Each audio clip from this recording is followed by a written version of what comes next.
I could see that trouble was ahead. In fact, I only caught the last words, and now as we are at war with Germany. I had a beautiful young lady wave goodbye when I went into the Navy. I can remember sitting in the schoolroom, seeing all these ladies looking at us, not realising that we was being picked out to go and live somewhere. We had 50, 60 acres and came on one day to find our cows down at Sheldon, and they'd left us with 18 acres. One evening, a starlight night, and they came down over the hill, 3 men, and they shouted out, "Wake up, Dunkeswell, the Navy's here." Dunkeswell being high, once you could clear the ground, you went over Broad Henbury and you were about 8,000 feet up. Our job was to look out and see if we could find a periscope. Needless to say, we did not. I didn't feel brave. In fact, I saw all those shells going off and it looked like they were coming up between the tail guns out there. I was scared. A lot of snow when they were here, and we used to play snowballs with them. We knew when D-Day was coming, and it was top secret. Apparently Hitler didn't know, but us kids did. It was wartime and you just took things as they came, day by day. I think you had to.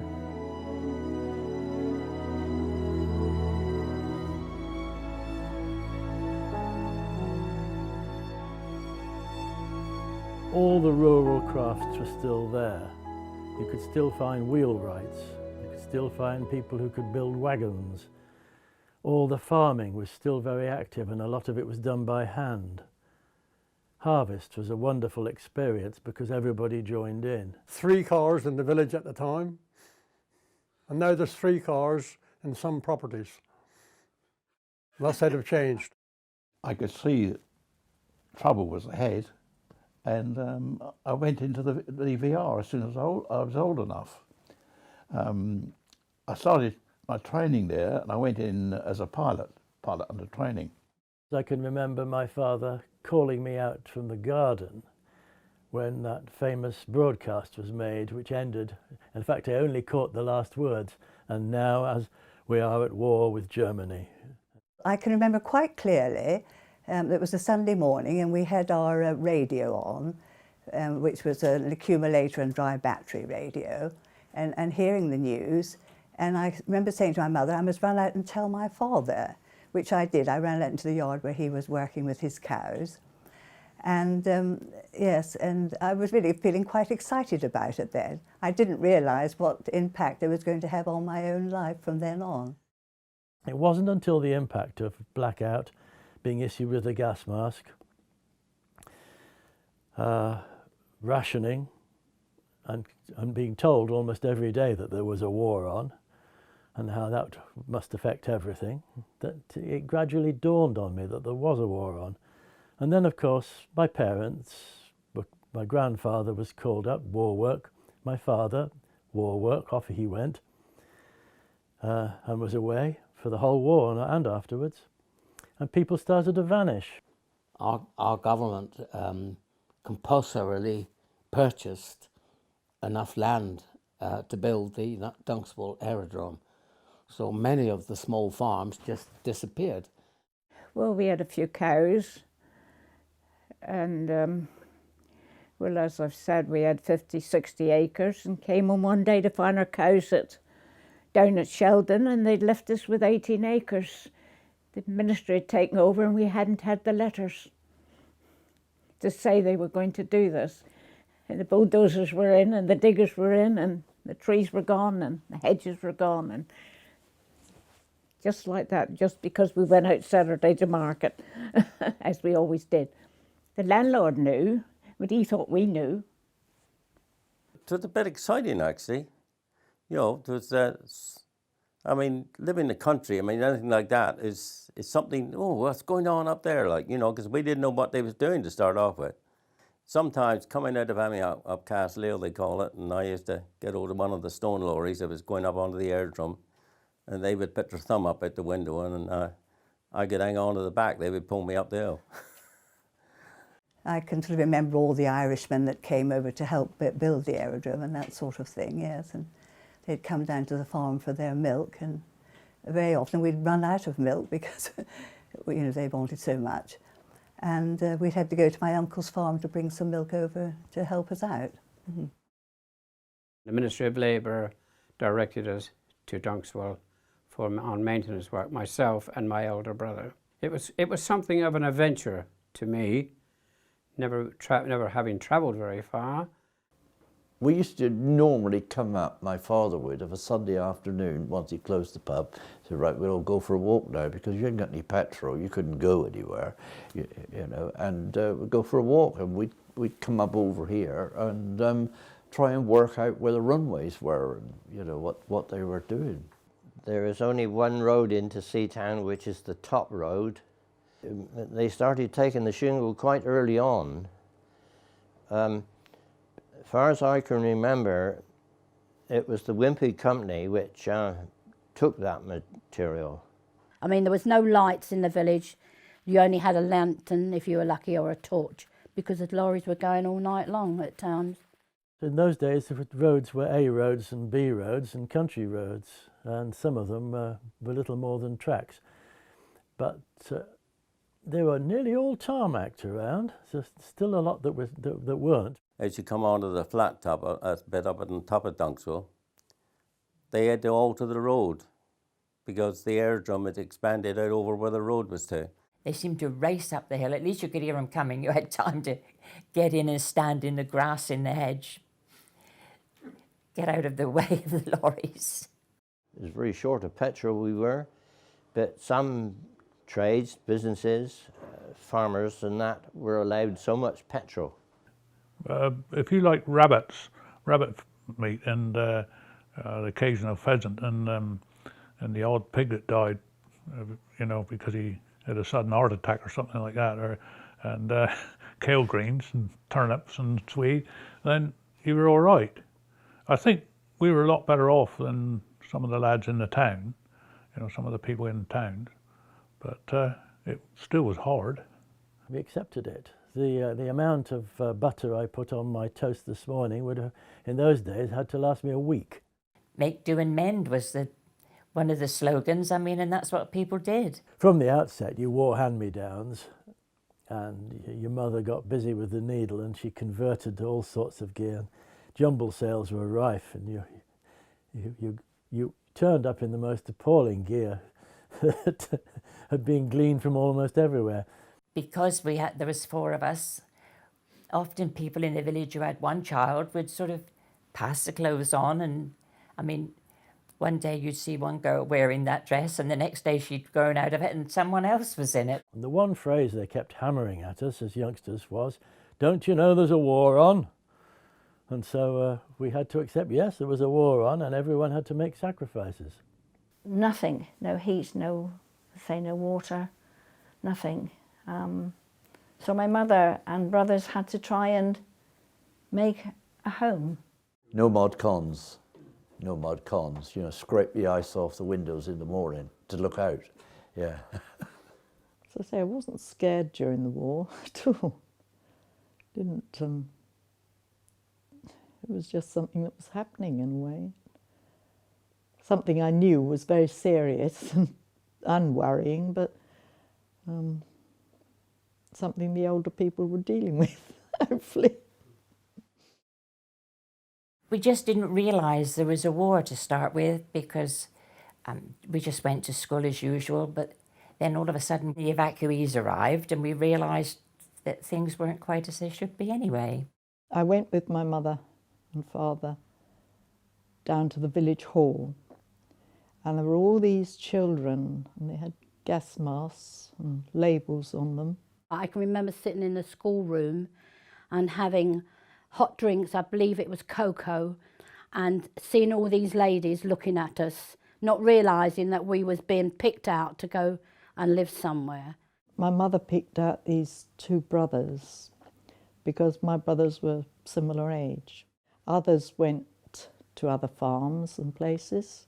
Well, being 4.5 and my sister 3.5, we held hands and we wouldn't let go. And I can remember the bigger girls were told to take us, split us, and we wouldn't be split.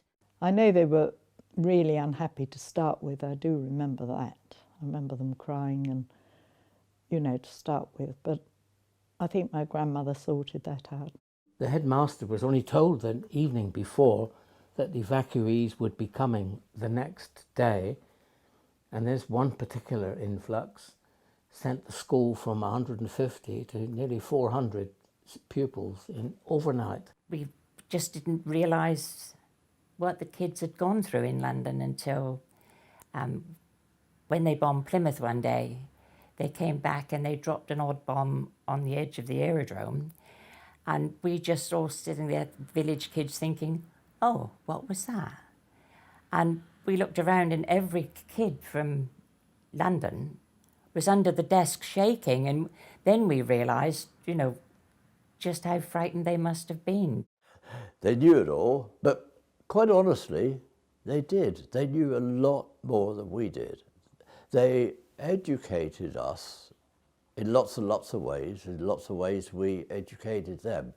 But we got on extremely well with the evacuees. I made lots of friends, particularly Barbara, who was still my best friend. And yeah, she has a very good memory of things that went on in the war. And she was evacuated in Dunkeswell with her sister. 6 years at that wonderful Bellet. They were absolutely wonderful people, Mr. and Miss Myers, yeah. She was always giggling, Margaret's mum, and we'd go down there, and I can remember we used to go, especially when it was harvest time. Margaret's mum, as I said, Margaret had lots of brothers and sisters, and then Margaret's mum would make us sandwiches, and that's why we love Marmite, because Margaret's mum used to make us Marmite sandwiches. She would make us big bottles of orange juice and these sandwiches, and we'd go up in the fields and have a picnic, just us 3 children walking the lanes with these Marmite sandwiches, which we thought was heaven. I remember my mother saying that the first I heard of the Americans was when one evening, a starlight night, and we lived about 20 yards from the road between the camp and the aerodrome. And they came down over the hill, 3 men, and they shouted out, "Wake up, Dunkeswell, the Navy's here." So from the hedge up there, you just watched them all coming round and coming in as they came up from Cornwall. The whole squadron came in. Yeah, came in on my birthday, August the 6th. Yeah. There were about 10 of us, and we clambered up the hill. We walked, we straggled, we clambered up the hill, still eager to find out what it was all about. Went through a hole in the hedge on the right, and there, to our amazement, was this bomber. It was huge, it was vast, painted white and blue, sky blue and white. The 4 great engines. It was just so big. It was massive. You couldn't imagine that it would take off and get up into the air. You know, you sort of think, oh, that one will never fly. How did it get in here? That was, I think, sort of awesome would be the word they use these days. My name is William Turner, and I am 90 years old, born in Brooklyn in 1922. And if you'd like, I'll tell you something about how I ended up at Dunkeswell. And believe me, I loved every minute I was there. I remember very definitely December 7, 1941.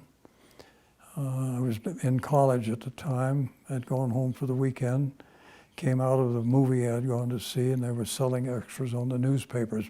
We didn't have the television coverage that we have today. And well, I went home and I was gung-ho. I was going to go off and join the military. And I had a beautiful young lady wave goodbye when I went into the Navy. But again, it was war. We were packed up and we all shipped over to England. And we went over there by ship. The USS Albemarle was a seaplane tender. And we got came into Swansea, Wales. And from there, we were shipped down to Dunkeswell. When we arrived at Dunkeswell, it was a small village. And we went from our living site up the road up to the airfield. and it was a little bit too far to walk. It's a quaint little village. There were some straw roofs which we had never seen on some of the buildings. The people were looking at us, kind of funny, and wondering just what we were. I guess we were a sight. I arrived about 8 weeks after the initial group, but it was a time that I remember well because when I landed in England, my first time overseas, I was a little bit confused, a little bit lost as to how to get from where we were, which was up near Bristol, and trying to find Dunkeswell, which was later identified as Dunkeswell near Honiton, near Exeter. But the British people were just wonderful, and I've made it to the post without any problems. The English were taking care of the mess hall, and the food wasn't that great. It wasn't nearly as good as we were used to having, and people didn't have the food. Everything was being rationed, and but very soon the Navy got their own cooks in with all our supplies, and we got back to kind of normal in our eating habits. When the Americans came, it was a different feel to it. You felt you had, like like in the playground, you had a big brother come to look after you or something. You felt more secure after they come, and you felt different, and the whole atmosphere in the village was different. They were I think people were on the point of giving up in 1942, and when the Americans come in, it was very, very bleak. But things were better then. Once the Americans were, a different feel about it, On the way to England, it was I think that was 11-hour flight, and we got almost to England, and we ran into heavy fog as usual in England, and the pilot he didn't know where he was going really, to Dunkeswell.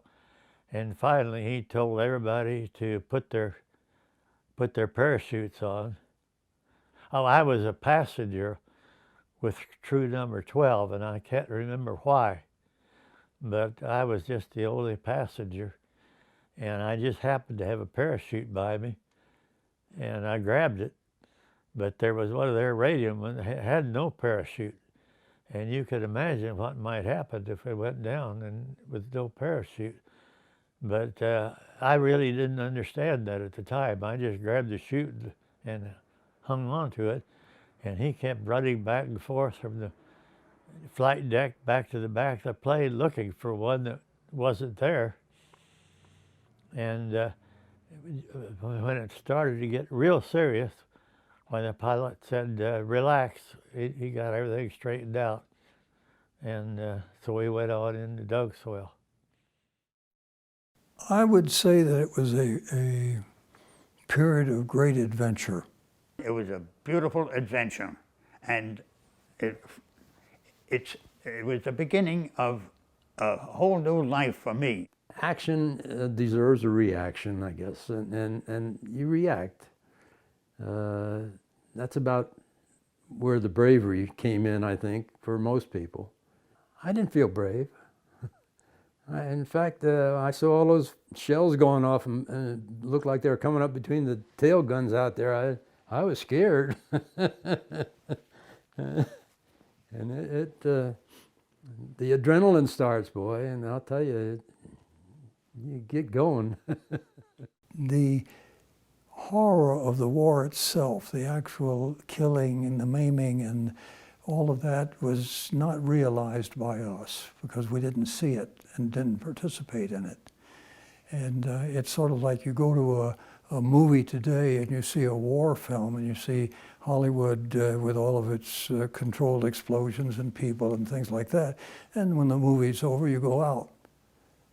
It doesn't have an impact.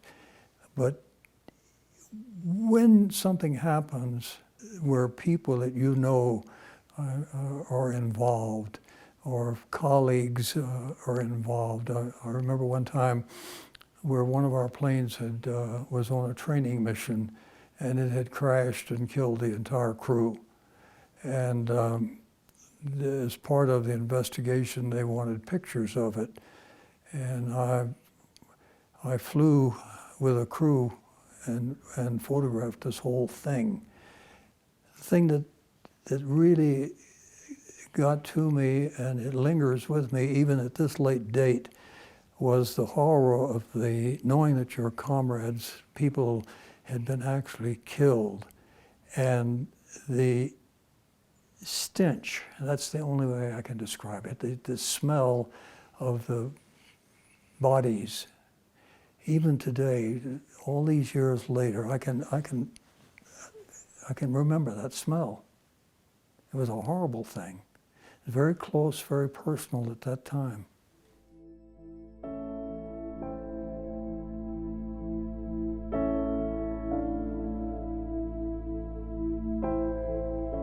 Takeoffs we were heavily loaded with all the ammunition, with all of the heavy anti-submarine equipment. It was a very intense moment.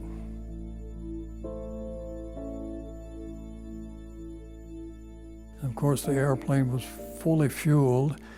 You can imagine how many gallons of petrol it took to maintain 4 engines for 8 hours at least, and then still have a reserve to get you home. Well, B-24 Liberator was a 4-engine airplane, weighed 60,000 pounds. When it was fully loaded, we had 2,700 gallons of gas fully loaded. We could fly 13, 14 hours, depending upon weather conditions. We carried a bomb load, maybe 16 depth charges. The aircraft was extremely well built. It initially was an Army Air Force vehicle. It was called the B-24. When the Navy took it, nomenclature was a PB-4Y1. I saw incidents where the planes would come in, they'd lose a landing gear, and or other reasons, and 2 days later it'd be back in the air. The ground crews worked wonders with them. The plane was sturdy enough that it could survive an awful lot of punishment, and they did.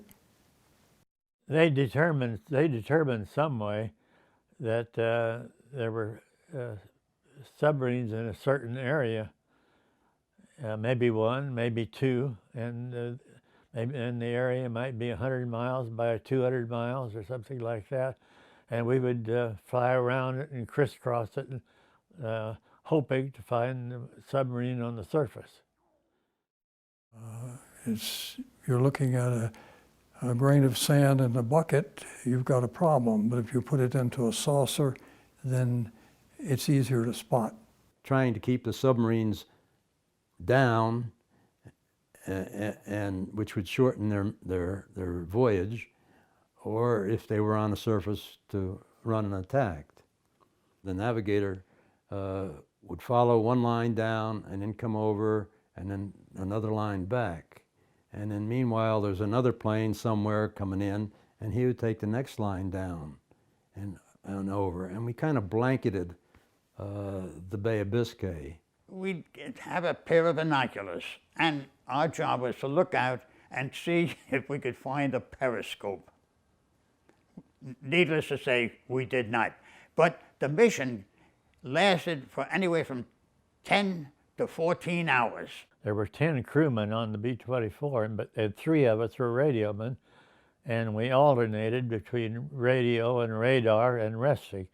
The radiomen did very little but listen for a signal, which we very seldom got. And then the radar was just sitting in the other corner of the flight deck looking at something like a round television screen.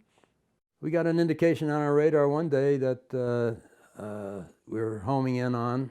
When we finally got to it, Evidently they had some kind of a radar detector on board the submarine, and they must have picked us up and they dove. And we got there just as a swirl was being made. We dropped a string of depth charges, 3 or 4, and on a swirl.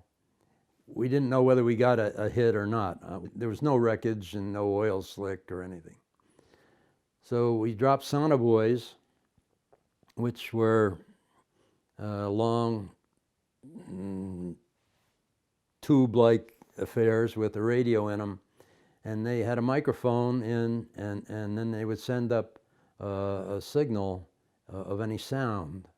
Our radiomen were listening, and they picked up the submarine sound at one of the colored buoys, and we knew where that was, and we flew over it and dropped a zombie, which was a sound sensing torpedo, and which was a very secret affair at the time. Used to be cloaked, and we weren't supposed to look at them or anything.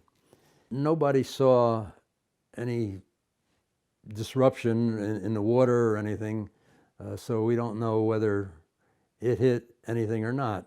But we circled around for quite a while. When we returned to base, we didn't have any news. We were debriefed. Well, several days later, they told us that we had gotten a probable damage on the submarine. Now, the sonobuoys were designed so that if there was a metallic sound, such as coming from a submarine's engines, it would be transmitted up to the plane. Well, as I say, after 33 missions, we never had an encounter, except in early February of 1945. Sure enough, the radio man gets on the intercom and he says, "Captain, I hear something. It sounds like a sub." Well, the captain had each member of the crew listen, and each of us said yes. We went to school to try to differentiate between whales and fish and submarine engines.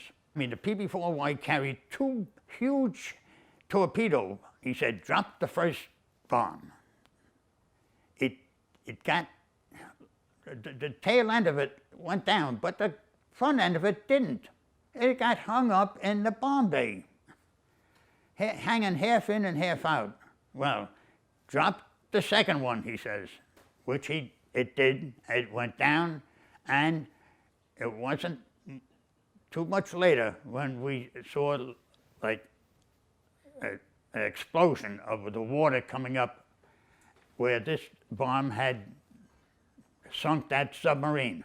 But it was too dark. We couldn't take any pictures.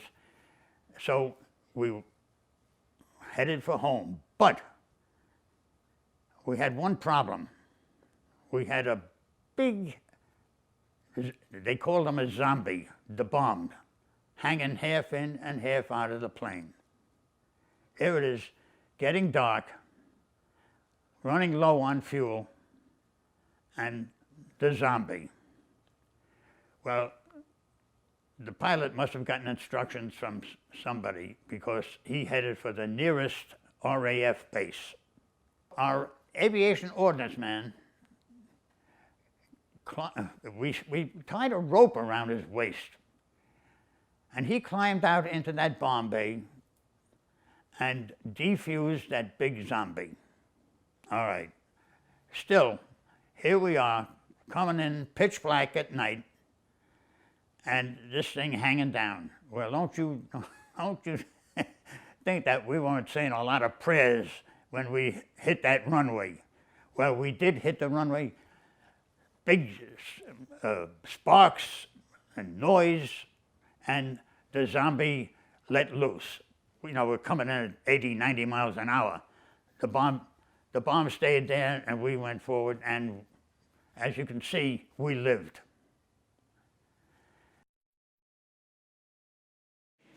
Well, this is the ops block, which of course is the hub of the whole centre really, because this is where the missions were planned and where the crews were briefed before their flights for the Battle of the Atlantic.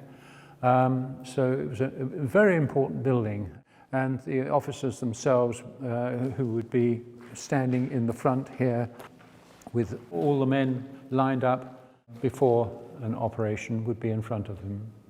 This whole building was ducted throughout with an air conditioning plant, the object being to keep a static pressure in the whole building in case of a gas attack. If an attack had taken place, the pressure in the building internally would have kept the gas out. So it was quite an impressive system, one way and another.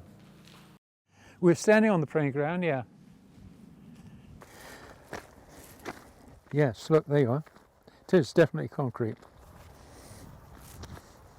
That there is approximately where the flagpole was.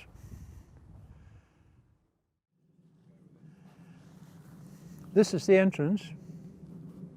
The door is there.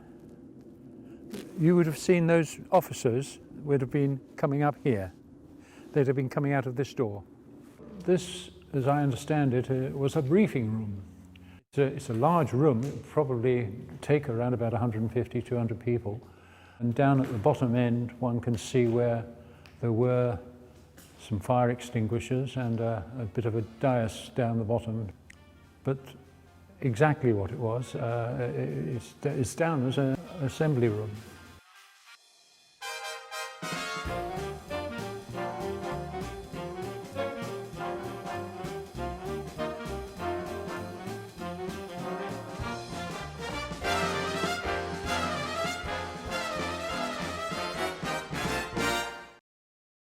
We'd have all sorts of lovely dances, and because I couldn't dance very well then, not when you're younger, or you hadn't been dancing that long. And sometimes, well, the British ATS girls and then land girls and that, I suppose, had, you know, at the various dances in the towns around Dunkeswell.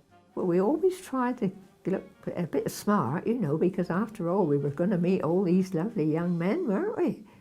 Yeah, but I mean, my mother assured me that I wasn't to get one for sure, you know.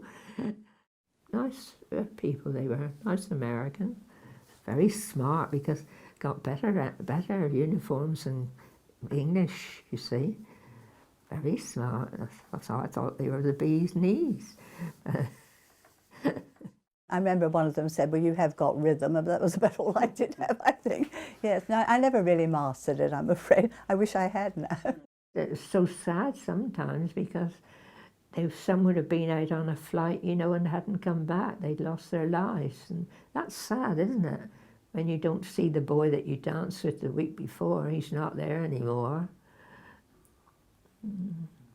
That's how it was.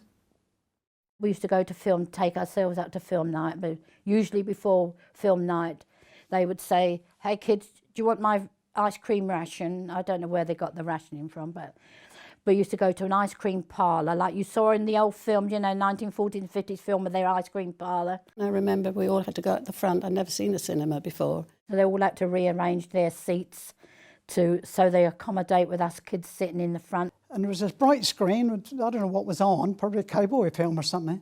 If they were kissing, there was wolf whistles and you know that, and we just sat there, kids, oblivious to what it all meant. But it was lovely, just eating our ice cream, or we'd have sweets and all that given to us. Some of the local lads always got watching things like boxing matches. I rather think Joe Louis boxed up there once. People we knew said, you know, you must come up, you know, you're welcome to come up. And we went up there and we went in the field. I mean, this field was full of Americans. They had a ring set up, a boxing ring set up, and he went 3 rounds, I believe it was, with a boxing mate. The quickness of his punches and the footwork. He was a super fighter. I know one day we went up to the aerodrome and we were watching the Liberators come in and out. And well, there's one boy, he was so arrogant, he knew everything. And my mum said to him, "Don't stand on the hedge because when the aeroplanes come in, the afterdraft will knock you off. Don't worry, I shall be all right." Well, of course, we all ducked behind the hedge because we knew what it was going to be like. And next minute he was with us down in the ditch because he'd been knocked off of the hedge. I mean, that was one of our funny moments because he was such a little fat know-all, you know. It just tickled us to think that he'd been blown off the hedge. Sweets were rationed. I think you had half a bar of chocolate, 2 ounces of chocolate a week, sort of thing, and that was your ration. A lot of the children used to go over there and sort of, some of them used to beg. They used to say, "Give us some gum chum." I do remember the young children, "Have you got any gum, chum?" They just loved gum. 2 of the American officers would come down and pick me up in their Jeep and give me a hat to put on, an American hat. And then we used to drive around and visit the guards, just to check the guards. And then they'd bring me home again. And they called me Sergeant Stevens. Yeah, I can remember each Christmas we had a Christmas party on the up on the base. They sent one of their army lorries down for us, and of course they let the tailboard down and helped us, and we sat inside the wooden forms along the side. There was hundreds of kids up there when we got up there. There was hundreds already there. I think we were the last ones to get there. I think they forgot us for a while. That was such a joy, and then of course we had presents. You know, all given different presents like monkeys on a stick and little dolls and things that we hadn't really seen. And then we had small torpedo boats all they made themselves. All the boys had a present and all the girls had tables and chairs. The girls all had a little tiny table for your doll and 2 little chairs. So we all had gifts like that. They used to make the toys. And in their own time, they weren't paid to, I don't think. I remember the Home Guard was there, you know, right at the beginning, before the airfield was built and soon after that. Yes, they used to, about 20 men, I suppose, all local men. I think two of my uncles were members of the Home Guard. And they used to come down and do some drill and that and march a short distance up the road. Father was sergeant in the Home Guard, and of course they had used to give out the army coats for the Home Guard, one thing or another. And they also were stockpiled with Molotov cocktail bombs. That was the bottles for the Home Guard with matches on the end. And for Home Guards, they're supposed to throw them at the Germans as they came by, you see, that was the idea. But of course, luckily that never happened. But we boys gave them a tryout and they worked all right. We used to throw them against the wall, it worked all right. And they were very handy after for lighting bonfires after. The old siren used to go. We used to hear the siren from Honiton. It was rather amusing. We used to do our training for if there was an air raid. We had our gas masks in school. And if the sirens went off up on the aerodrome, we had to run up into the churchyard and lie in the ditch. Which I thought was a bit funny. But then that was the only ditch that was near the school. Everybody had to go to a certain place to be sorted out for gas masks, I suppose. Yeah. There were huge ones that you put babies in, and then there were smaller ones for children. But the fact that your face was covered was so frightening. You know, to have this rubber part under the chin and then coming up, and you, as a child, you felt you were trapped inside this. I was outside the front of the pub out in the yard, and siren went, and I went on doing something. I expect I was going around the yard on the scooter or something like that, or my bike. We could hear the sound of this aircraft overhead. It was quite cloudy. And then I looked up and I saw this plane that came the same direction, you know, from Honiton up, and he came along the top of Luppock Common there, and he went round once, and he wasn't that high. And he came around the second time, straight in over the airfield, and dropped 5 bombs. I went in and told my father. I said, there's 5 bombs just dropped out of that aeroplane.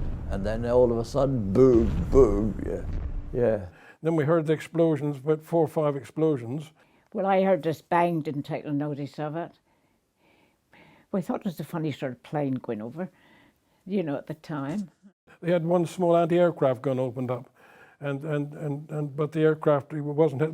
But I just sort of glanced at it, the aircraft going towards the south, which I recognized as a German Junkers 88. He never got home. No, they went up from Exeter, yeah, some Polish pilots, and they soon hammered him. Yeah, he never got home. Yeah, just one, and that's the only one that ever bombed Dunkeswell. In the pub in the night when they'd had a few beers, you know, they were singing and jolly, you know, and they would come up to the bar with their glass, you know, put another one in their pop, you know, they would say, tomorrow we fly, tomorrow we may die. That was what they used to say, and they were quite happy. You know, they weren't morbid or anything like that. Yeah, we saw plenty that we really got to know, and you know, they went away and, you know, never come back. The Americans were not angry or worried or anything about defending somebody else's country. They were here to do a job, and they accepted it as such. And I thought it was rather, perhaps not brave of them, but, you know, they were so easygoing. I remember the children saying, there's a plane down in the Abbey Road. So all the children went running up, and there was nobody to guard it or anything, and we were able to go inside the plane and run up and down it, and it was like a big toy to us. The road was blocked from Dunkeswell Abbey, from Dunkeswell, so we all went up there to see it, so they had to cut it up to get it moved, to get the road out of the way, but it was closed while I got the injured out. You didn't know too much about what happened on the airfield. You knew more about what happened just off the airfield. You know, because I think there was accidents on the airfield that we never knew about. There was a Jack Wellinghurst. He was only 18 and was very homesick. And he obviously came for a walk down from the site and saw the children, us playing, and asked if he could come and just sort of join the family. He used to come down regularly because he just loved to spend time with us. He was just lovely. He was so friendly. I didn't have any shoes. I think my mum tried to make me a little pair of slipper things out of rabbit skins, and we had Wellington boots that we'd got from somewhere. But he said, you've got to have some shoes. And I can remember him taking me to Honiton and buying me a pair of little red shoes. It wasn't until many years later I had a phone call from Mrs. Broom in Dunkeswell, who used to be our neighbour, who said, there's a picture in the paper here of a young man in the forces with 3 scruffy children. Do you think you recognised who that was? And I said, it could only have been Jack Wellinghurst. And through that, we got in contact again, and he came over to see me. And he came to the front door, and he stood there and he cried. And he'd carried this 2 photographs with him, right from 1945, of this little cottage, which gave him so much pleasure while he was away, and us 3 scruffy children sat with him. Back in 1996, when our younger daughter was getting married, my brother from Australia came home to come to her wedding. And he said, wouldn't it be nice to go down to visit the site of Belknap and see what is left of it? So we decided, yes, we would take a walk down there. Well, because by then, most of the cottage was fallen down. except for this sort of the chimney breast, a little bit of wall and a little bit at the bottom, and it looked like there was a bit of a hump at the bottom of it. So my brother, being a keen photographer, said, well, just stand on that hump a minute. He said, and I'll take a photograph of you up against this pile of stones, you see. So I went to stand on it, and this thing fell out with me as well, fell down, and we thought it was a bowl. But it wasn't. It was an American helmet that could have only have belonged to Jack. It could have only have been his. And we couldn't believe it, that you know, that we were all there almost paying sort of homage to him. And when we got home, about 2 days later, we had a phone call from Mrs. Broom saying that she'd heard through Mr. Salter that Jack had died, and he died on that day that we were up there. We knew when D-Day was coming before, when it was top secret. I mean, apparently Hitler didn't know, but us kids did. Later on, I don't know what time it was dark, but and we started to hear the rumbling. And they were shelling, from the channel, they were shelling the landing areas in France. And you could hear them shooting from Dunkeswell. It didn't suddenly happen, sort of thing, you know, it sort of creeped up on you. You knew the war was coming to an end. And then they finally declared that it was all over. It was such a feeling of relief. And then, of course, when VJ Day came and the war completely ended, the celebration was worldwide. They had bonfires and fireworks and, you know, and oh gosh, it was really, you know, it was really fantastic.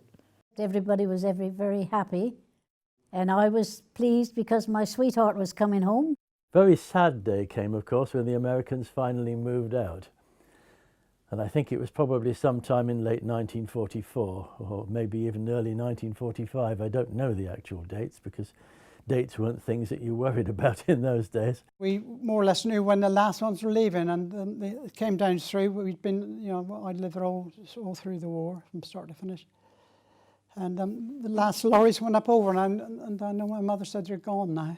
It made me proud to be a part of England and America. We all piled back up, up to the aerodrome. Let's see what we can find. Let's see if there's anyone we know.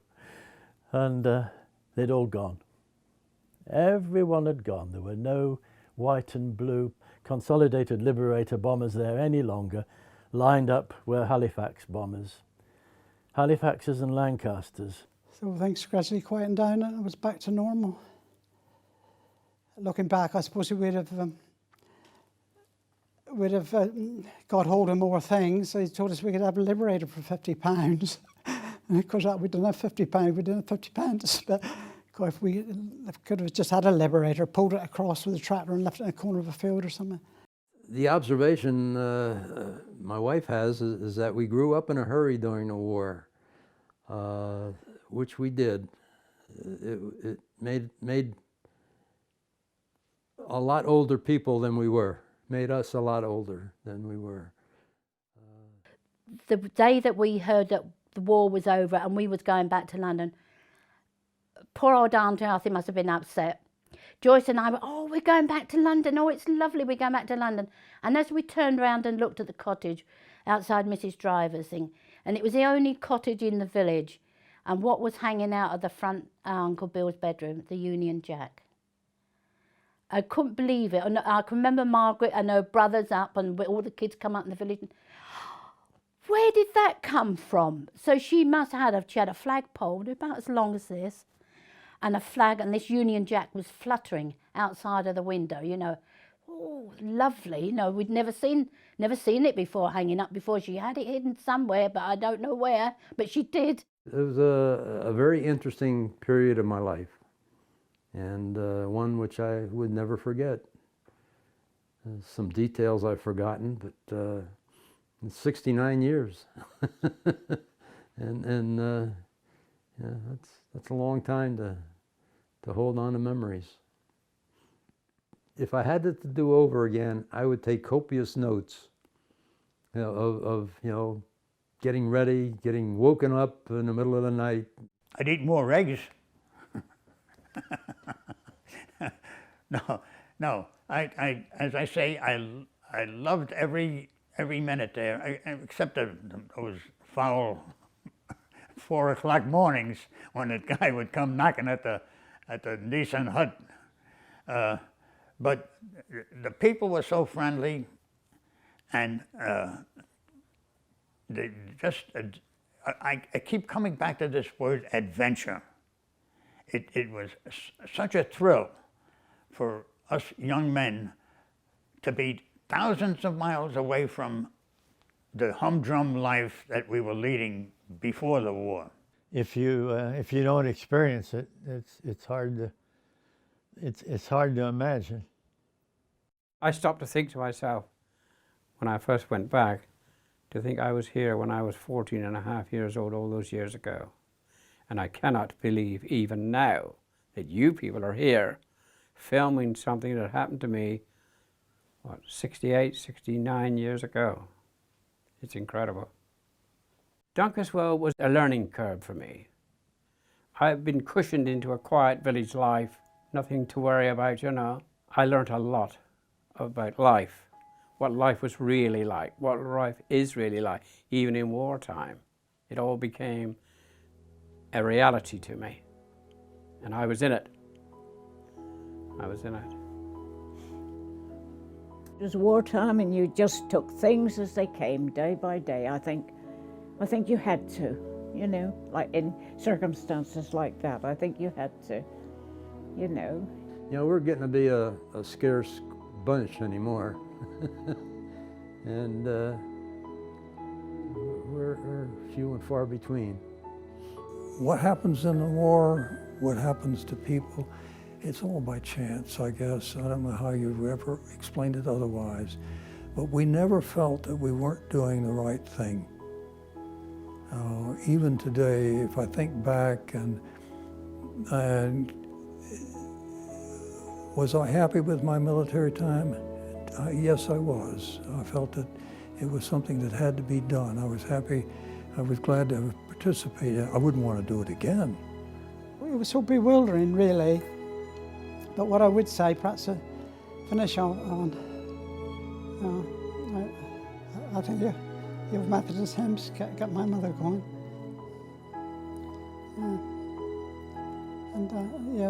And she said things will get better one day. And yeah, they did, eventually. So, you know, things start to get dark and the clouds roll back and things get better. Yeah. The war in Europe ended, and the war in Japan ended, and they gave me the option to either stay in and become a pilot or get out. And I had a beautiful young lady waiting for me at home, Florence McKinnon. So I said, I want out. And Flo and I got married in 1946. And 5 sons later, here I am. 11 grandchildren. Here's the best part. I have a great-great-granddaughter in Oklahoma. I haven't seen her, but she doesn't know how lucky she is.